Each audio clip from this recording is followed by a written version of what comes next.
also works. Where I come from again, my brother, we don't keep chicken. We live with chicken. So one of the things we learned very early on is that noise can save your chicken. When you're seated outside and you see your chicken is there with its chicks, and then there is a hawk coming, you know, you might not have the time to run to where the chicken is and physically beat the hawk. But if you make noise, that hawk will go away. So in all those instances, my brother, Eric, you will recall, the government or the cabinet sits and decides that they are going to, privatize all government parastatals without the input of the representatives of the people. And we stand and we say, no, these are things that you've documented. Yep. And I remember on that particular issue of the sale of, say, the sugar mills, I stood up together with members of parliament from Azimio. We were the first people to say, this one cannot happen in a representative democracy. At the very minimum, the representative of the people must have view of the transactions and a say on it, you know, because these are public assets. And we couldn't make sense of, for instance, why a cabinet that has people from Western Kenya, sugar growing, the sugar belt, would actually sit silent and allow such a cabinet paper to be drafted. The chief cabinet secretary, Musalia, comes from the region. We have people like Ababu sitting in cabinet. We have people like Nakumicha sitting in cabinet. How is it possible? Like, there is no way, City, you can sit, if I am present as Sifuna, and then you are making decisions that are to the detriment of the people. At the very minimum, the minutes will record my very strong objections, you know. So it didn't make any sense that such a decision would be made.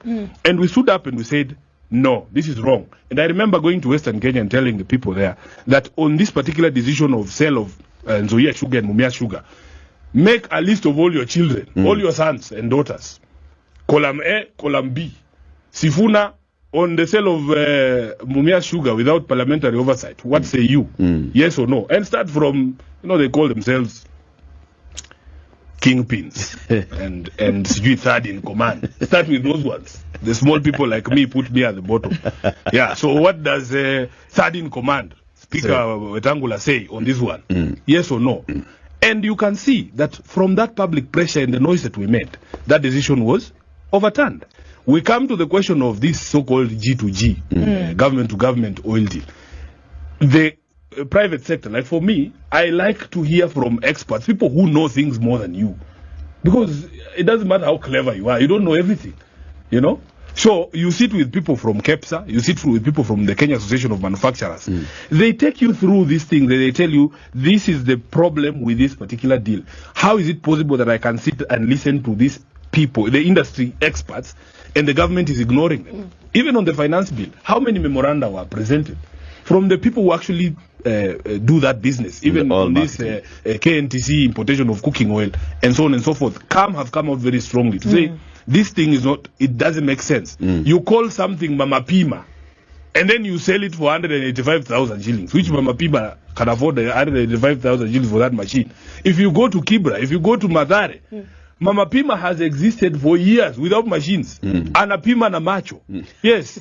If you want a quarter slice of bread, they don't take out a tape measure. Have you, wewe umeshainunua mkate quarter? Umeshai kuona huyo mama akiwa na tape measure? Anaangalia na macho na anakupimia na unakubali. Yeah? So you tell us you want Mama Pima business, then you go and bring an expensive machine. How? Anyway. But you're saying the noise is working, Senator. The noise works. The good Senator of Nairobi City County, Edwin Sifuna, his ex is at Edwin Sifuna. I thought you were going in a different direction.